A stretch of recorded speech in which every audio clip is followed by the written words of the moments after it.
জনক হয়েও তিনি বড্ড অসহায়।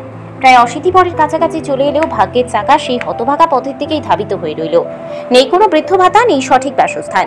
রুটি রোজগারের তাগিদে বৃদ্ধা স্ত্রীকে ঘরে রেখে পথে পথে ঘুরছেন তিনি। বুকে একরা শাসা নিয়ে সমাজ কল্যাণ দপ্তরের মন্ত্রীর নিকট আবেদন রাখছেন, যদি কোনো সরকারি সুযোগ সুবিধা পাওয়া যায়। সুখ দুঃখে চিরসাথী স্ত্রীকে নিয়ে দুমুঠো অন্ন যদি খেতে পারেন, জীবন সায়াহ্নে পৌঁছে।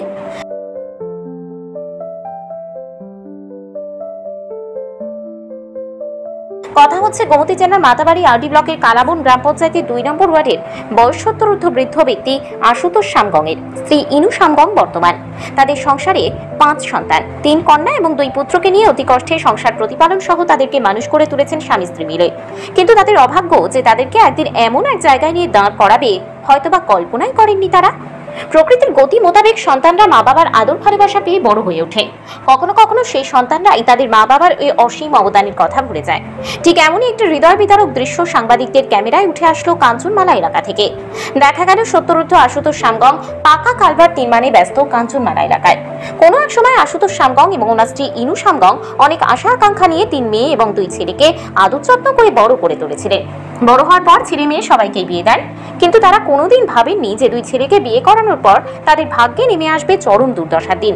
২ ছেলে সুনাম সামগং এবং আইন্দ্র সামগং গত ১৫-১৬ বছর ধরে তাদের মা বাবার কোনো খোঁজ খবর রাখেন তো নাই, উপরন্তু কোনো ধরনের সেবা যত্ন করেন না। বর্তমানে আশুতোষ সামগং বয়সের তারতম্যের কারণে আগের তুলনায় অনেকটাই থমকে গেছেন।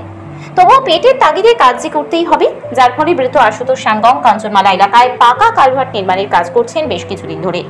সারাদিন তিনি অক্লান্ত পরিশ্রম করে রাতে একটি ছোট অস্থায়ী ছাউনির নিচে কোনো রকম ভাবে নিশি যাপন করছেন। আবার পরদিন শুরু হয়ে যায় হাড় খাটুনি, পরিশ্রমের সেই কাজ। তিনি এই কলমচিকে জানিয়েছেন ওনার জীবনের সেই দুঃখ দুর্দশার কথা। পাশাপাশি তিনি আরো জানিয়েছেন ওনার মতো বয়স্করা সবাই বৃদ্ধ ভাতা পাচ্ছেন, কিন্তু কোনো এক অজ্ঞাত কারণে তিনি বৃদ্ধ ভাতা পাচ্ছেন না। তিনি এপিএল পরিবারভুক্ত বলে কি ভাতা থেকে বঞ্চিত? উত্তর চাইছেন সবার কাছে। এক প্রকাশ হতাশাগ্রস্ত আশুতোষ বাবুর একমাত্র ভরসা সমাজ কল্যাণ ও সমাজ শিক্ষা দপ্তরের মন্ত্রী টিঙ্কু রায়। মন্ত্রী মহাশয়ের নিকট তিনি করজোড়ে আবেদন করেছেন একটা ভাতা প্রদান করতে, অন্যথায় বৃদ্ধা স্ত্রী সহ তিনি নিজেও দুমুঠো অন্নের জোগাড় করতে হাড় ভাঙা পরিশ্রম করতে করতেই শেষ নিঃশ্বাস ত্যাগ করতে চলেছেন অচিরেই। ৫০০ টাকা দিয়ে ৭০ বছর এখানে যে আমি কাজ করতে পারছি, যে ছেলে 2টা আছে, সেটা বিয়ার শাদি করছিল, মেয়েও আসলে 3টা, সবাই বিয়ে করছে। এখন ছেলেরা আমারে কেউ খাওয়াইতে বলে হয় না। এখন আমি কই যাবো, এখন আমি ফেলে দেখ আমি এখানে কাজ করতে পারছি। তারা এখন আমাকে খাওয়াইতে চায় না। আমার ছোট ছেলে একটা আছে, তার একটা ছেলে আছে, তারা স্বামী স্ত্রী নিয়ে তারা খায়, আমরা না। এখন আমরা আর এইভাবেই রয়ে গেছে। এখন আমি খেয়ে খাওয়াইবো, এই জন্য আমি এখানে আইয়া কাজ করতে আমার বাধ্য। আমার কিছু জায়গা জমি নেই। আজকে প্রায় আমি উৎপলের লগে আমার কাজ আমার প্রায় 3 বছর হইতেছে। তখন তারা যদি আমাকে যদি বাবা তুমি বুড়ো হয়ে গেছে গা, তোমরা আমার সঙ্গে খাও, যদি না করলে আমি কি করবো? খুব কষ্ট হয়। কষ্ট হইলে কি করবো, ফেরেতে আমি দিন খাতাতে হইতেছে, কষ্ট করে কাজ করতে হইতেছে। আমার বাড়ি হইছে খালাবন, আমরা গুমতি ডিস্ট্রিক্টের, আমরা খালাবন গাঁও সভা, আমরা পাড়া নাম হচ্ছে আরেংপাড়া, আশুতোষ সামগং। বড় ছেলের নাম হচ্ছে সুনাম সামগং, ছোট ছেলের নাম হচ্ছে আন্দ্রিয় সামগং।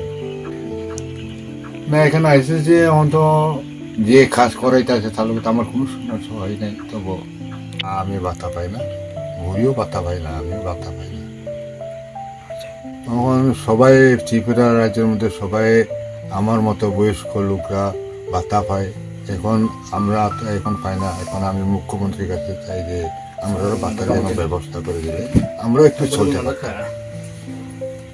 70 সেও প্রায় 50-এর উপর।